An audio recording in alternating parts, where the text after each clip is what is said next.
Elsa mengamati jam dinding yang jarumnya terasa merangkak menuju pukul 1 dini hari. Ia adalah satu Satania, orang di lantai produksi utama pabrik baja Cakrabuana.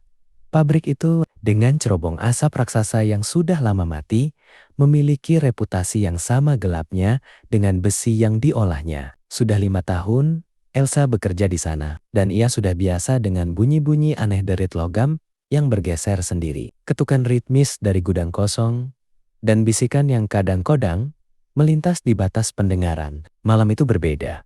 Udara terasa tebal dan berat. Lampu neon di atas kepala Elsa mulai berdenyut, bukan sekadar berkedip. Saat ia berjalan melewati area rolling mill yang dingin, ia melihat jejak basah di lantai semen. Jejak itu tidak seperti air, tetapi lebih kental dan berwarna coklat kemerahan.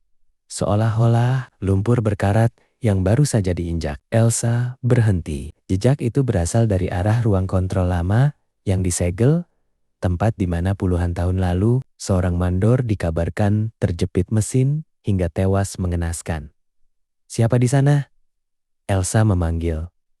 Suaranya parau, hanya gema hampa yang menjawab. Ia memaksakan diri untuk melanjutkan tugasnya, memeriksa manometer tekanan uap. Saat ia menyentuh knop logam, knop itu terasa panas membara di bawah telapak tangannya. Ia menarik tangannya, dan di permukaan knop itu, ia melihat sidik jari yang seperti tercetak dalam daging 3 guratan panjang dan hangus. Labirin bawah tanah.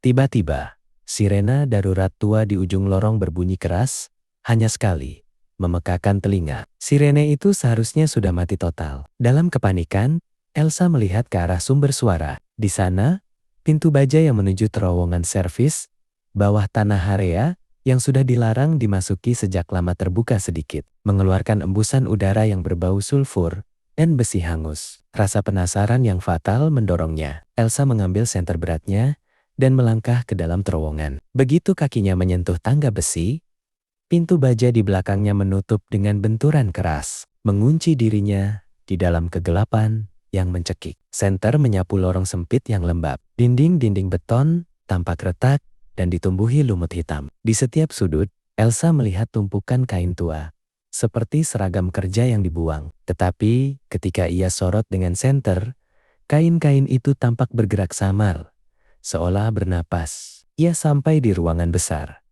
yang dulunya mungkin adalah ruang penyimpanan cadangan. Di tengah ruangan, terdapat sebuah lubang pembuangan tua yang sangat dalam. Dari lubang itu, Elsa mendengar suara. Itu bukan bisikan, melainkan suara gesekan logam pada tulang. Diselingi dengan bunyi menghirup napas yang basah dan berat. Penampakan mandor gantung, Elsa memegang senter erat-erat.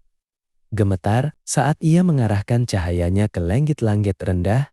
Ia melihatnya bergantung dari pipa air yang berkarat. Sosok mandor tua. Tetapi ini bukan hantu biasa. Tubuhnya terpuntir dalam posisi yang tidak wajar.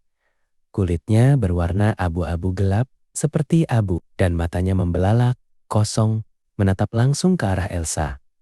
Sosok itu tidak bergerak, kecuali lidahnya yang menjulur panjang, meneteskan cairan gelap ke lantai. Saat Elsa hendak lari, ia merasakan tarikan kuat pada seragam kerjanya. Dari belakang, sebuah tangan hitam, kotor, dan panas, seperti arang, mencengkeram bahunya. "Kau mencari siapa, nak?" Suara itu sangat dekat, bergetar, dan seperti pasir yang bergesekan.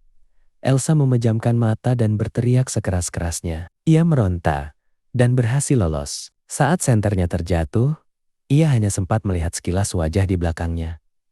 Wajah yang separuh hancur, dengan gigi-gigi tumpul yang tersenyum lebar. Ia berlari tanpa arah di lorong-lorong bawah tanah. Setiap langkahnya diikuti oleh suara langkah kaki basah yang mengejarnya. Ia mendengar suara besi tua di dinding terowongan berderit, membentuk kata-kata. "Kami terkunci di sini." Pengecoran terakhir.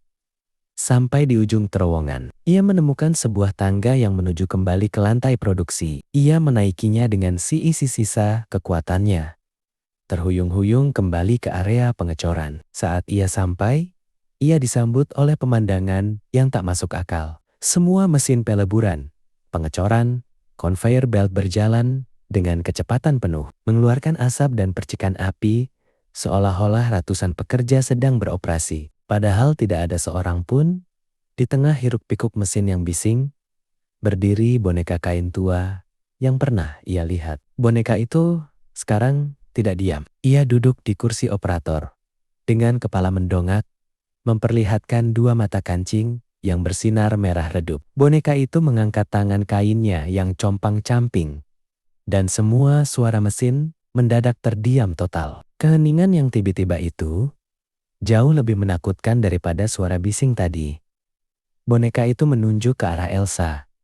Lalu, dari setiap mesin, dari setiap bayangan, muncul puluhan bayangan hitam yang berbeda-beda. Ada yang kurus, ada yang gemuk, ada yang berlumuran oli. Semuanya dengan tatapan kosong dan perlahan mengepung Elsa. "Kau tidak bisa. Pergi." Boneka itu berbicara. Suaranya adalah gabungan dari semua bisikan yang pernah didengar Elsa. Pengepungan semakin rapat. Elsa mencoba mundur, tetapi kakinya sudah menyentuh bibir wadah peleburan yang masih memancarkan panas. Ia terpojok. Sebelum ia sempat bereaksi, sebuah tangan kurus dan dingin dari belakang menarik rambutnya hingga kepalanya mendongak. Di depannya, bayangan-bayangan itu mulai mendekat, seolah-olah mereka akan menyerapnya ke dalam kegelapan mereka. Teriakan Elsa tertelan oleh suara mesin. Peleburan yang tiba-tiba menyala kembali, mengeluarkan suara gemuruh yang memekakan telinga. Keesokan paginya, yang ditemukan hanyalah topi keras milik Elsa, tergeletak di samping wadah peleburan. Dengan 3 guratan hangus di permukaannya mirip sidik jari yang ia lihat di manometer. Elsa menghilang tanpa jejak, dan pabrik itu, seolah tak pernah terjadi apa-apa, kembali diselimuti keheningan, menunggu korban shift malam berikutnya.